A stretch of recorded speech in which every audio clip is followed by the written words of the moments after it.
So for our audio-only listeners, Rudy just put a tweet up on the screen. It's Trae hitting a shot from about 50 feet, which he did against the Utah Jazz to win the game. And then he's like, oh, fuck, my hand. Shit, it's on fire. And then in the very next panel, he's really, really cold. He's iced Trae, and now he's cooling off. He's powering down. Yeah, I did want to talk about this a little bit, though. So Trae Young hits, again, a 50-foot game winner against the Utah Jazz. As of we're taping this, happened about a day ago. And it's seemingly one moment after another with not just Trae Young, but this Atlanta Hawks team this year that is kind of, at least in the circles I'm in, people are kind of stopping. They're scratching their heads and they're checking out what's going on in Atlanta. Because it used to be that you turned on an Atlanta Hawks game. I'm not doing the Tucker thing, but it used to be that you turned on an Atlanta Hawks game and you would go, not this fucking guy. And people would tweet the picture of the sucker. And they would be like, oh, people thought you were going to be Steph Curry. And people have, you know what I mean? People have just always hated this guy. But now he's cool. What happened? Is it just that the Hawks are, but it's not that they're, I'm asking you guys to try to explain it to me in a way that I can explain and understand it. What has changed with Trae Young that the cultural temperature on him is warming up? I think the beard helped. You're right. The beard helped. Yeah. DeJounte Murray leaving helped. Oh, I think right. The team is more determined by Trae than it was before. It's kind of more the Trae show than it has been the past 2 years, which is just, the more enjoyable or prolific, anyways, version of him. So I think that's a big part of it. But the beard helps. Having your beard connect really makes a big difference in a man's life. And I've seen him, he does the classic, the little bit of chin hair and the mustache that everyone does when they can't grow a beard. But when he walked into this season with it fully connecting, I was like, uh-oh, something different in the water. Needs to shave his head. I don't know how that's going to go, but it needs to happen. It will. I just can't imagine what the fuck he would actually look like, because he has like this youthful presence to me. Maybe it's because his last name is literally Young, but like seeing him bald and bearded will just be almost off-putting, but at the same time, probably cool as fuck and make it seem more mature. I don't know. I'm trying to think of if he changed his last name to like geriatric or senile, and then also took like an Ocho Cinco route where he just changes his fucking name. And now he's Quattro Geriatric for the win. I don't know. It's cool. I'm losing. I do not have either of you guys with me on this. I don't know where you're going with that. Alex, go ahead. What's going on with Trae Young? I just think like he's always leaned into like the villain role or whatever. With like, we got the iconic stuff in New York. Even this season, he did some of that. And I think like when you're doing that and DeJounte Murray's over there stinking it up next to you, it's like all that stuff kind of becomes less endearing because your team's bad. But now the Hawks are like, winning cures all. And like, it's always going to be, you can look at a player differently when their team is winning. I think for a lot of people, the Hawks are like, I get they're like one game above 500, but they're not bad. They're not bad basketball. Hold on. Yeah. They're not a bad basketball team. And I think there's an easier time being had by a lot of people when it comes to appreciating Trae Young. And like, also when you tune into a Hawks game, you're not just watching and like living and dying by watching Trae Young. You also have Jaylen Johnson there, who's like, he's a human highlight reel in his own right. And so you get to live with like, yeah, Trae's going to miss 5 threes in the first half, but at least you have Jaylen Johnson who's going to do a bunch of cool stuff too. So like you got these, it's been 2 years of watching DeJounte and Trae have bad nights next to each other. And now we don't have to do that anymore. It's like we can just enjoy Trae Young because he gets to be Trae Young again. The Hawks were tedious before, like a tedious watch. They're not a tedious watch anymore. I have 2 takes. First of all, the one game over 500, I think the big thing is who they're beating. They've been consistently beating teams they've been punching way above their weight class consistently. So that's resulted in them like having some of the better games and, more up the forefront games of the year. I know they beat the Cavs. I might be crazy. Did they beat them twice? I could be making that up entirely.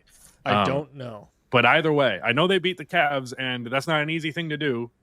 It's only happened 4 times. And the other take is Jaylen Johnson not just what the Hawks hoped John Collins would be. Whoa.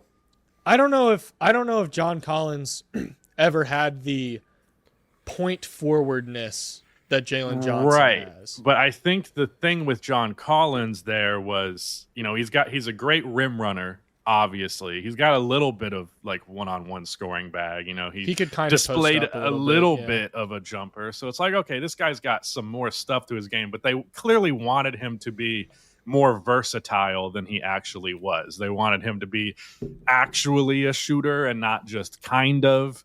Where I feel like Jaylen Johnson, in all of the areas where John Collins disappointed, Jaylen Johnson is doing all of those things now. Yeah, he's like as good as John Collins was at the things John Collins was good at, while also being good at all of the things Jaylen Johnson is good at. And it turns out that's like an all-star player. Like, I think Jaylen Johnson's an all-star caliber player. Yeah. So Rudy's got it up on the screen for us. They did beat Cleveland twice. Back-to-back. Crazy. Yeah. It's not crazy. on a back-to-back, but back-to-back. Yeah, between 2 games and 3 nights, and they beat the Cavs twice. A little home-and-home action. You guys want to give me 5 minutes on Dyson Daniels? I just love him. Just want to hear nice things about him. He plays great defense. Stock champion for real. Yeah. I mean, it's mostly steals, but I think he still averages like 1 block a game as a guard, which is pretty great. So I did an Asar Thompson video, shameless plug. Go watch it after this episode. We're going to talk about that later. But yeah, go ahead. Okay. So I made a graph. You guys know I love my graphs. So I made a graph. And this graph was deflections per 36 minutes. And sometimes when you adjust stuff to per 36 minutes, it gets a little noisy. Like sometimes you have really low minute guys flying up there, and it's like Taco Fall is averaging 50 points and 20 rebounds in per 36 minutes, like weird stuff like that. And I guess it's just a testament to how good Dyson Daniels is.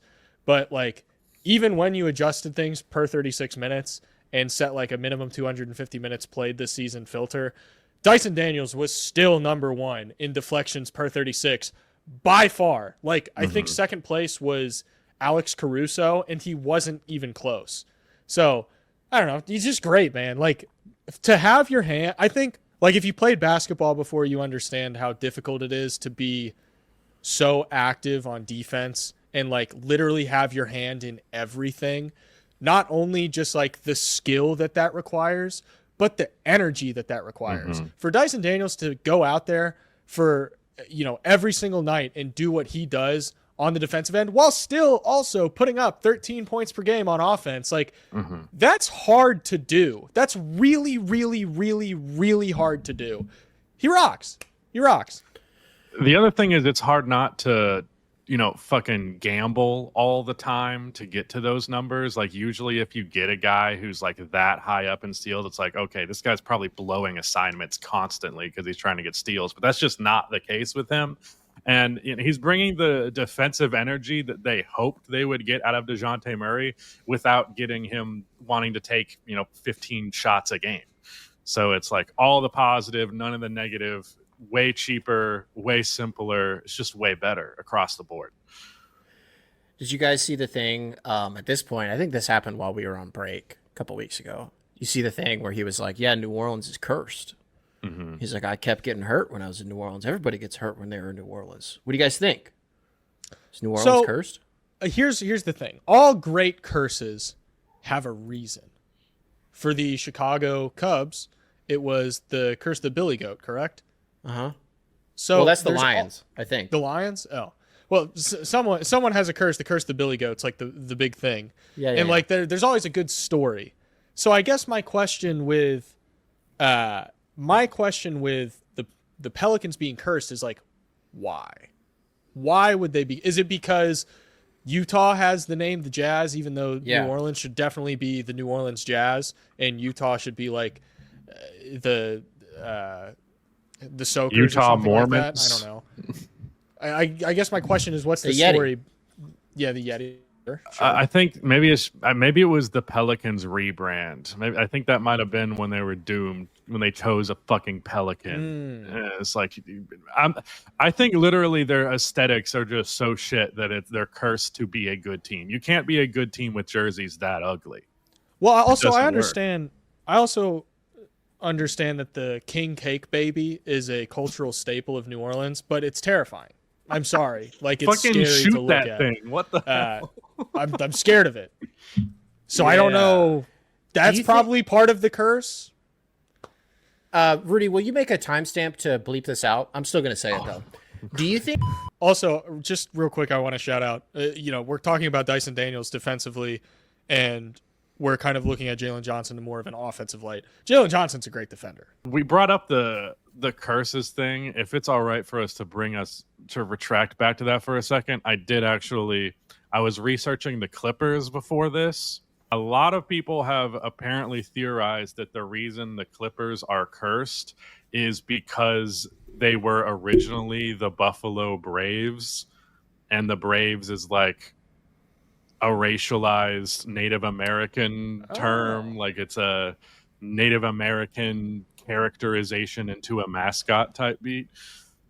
Not that there aren't other franchises that have done that and have still been fine since then. Like, I know the Philadelphia 76ers were the Philadelphia Warriors with a Native American as their logo. I think I knew this at one point and I forgot. But Bob McAdoo, Moses Malone, and Adrien Dantley were all on the Buffalo Braves at the same exact time. Before those three players, there's 4 MVPs, like a dozen All-NBA first-team selections, and like 5 scoring titles. And like, I think Moses Malone got the rebounding title like 8 times. Like, they had all 3 of those players on the same roster, traded all of them for no reason and for nothing in the same season. It was like, you've cursed your franchise eternally. You're just going to keep making this same mistake over and over and over again from here on. How many teams did Adrien Dantley play for? Like 100? He played for the Lakers, the Jazz, the Braves, the Pistons. He did play for the Pistons. I think he played for someone else. You want to chip with us? Did he? I thought he got traded before that. No, we traded for him to win no, you might be right on the timeline. I think I am. No, they traded him in 1988. So yeah, right before. We traded him to get Guy from Dallas. Aguirre. It was Mark Aguirre. It was so that's what I was thinking of, because they went 1 and 2, I think, in their respective draft. I think that was the order. So we shipped him because Dantley was a diva, and so we got Mark Aguirre. No, Adrien Dantley was the Carmelo Anthony of his time. Sure. Like, buckets, but baggage and not much else. Yeah. So I don't really remember how we got here, but to wrap things up with Trae Young, Rudy's got a little thing up on the screen for us. I'm assuming this is just this season. They've played more than 1 game together, but if we're comparing Trae Young and Steph Curry, advantage goes to Cade for the points and for the rebounds, not for the assists, though. Damn, Trae's averaging 12 assists. Did I not hear you say Steph Curry? I did hear Steph Curry. I'm sorry, did I say Steph Curry? Just like Freudian slip. I get he's been a good 3-point shooter this year. Oh, I didn't even clock. Thank you for check. I didn't even hear that. So who did I say him for? Trae? Yeah, for Cade.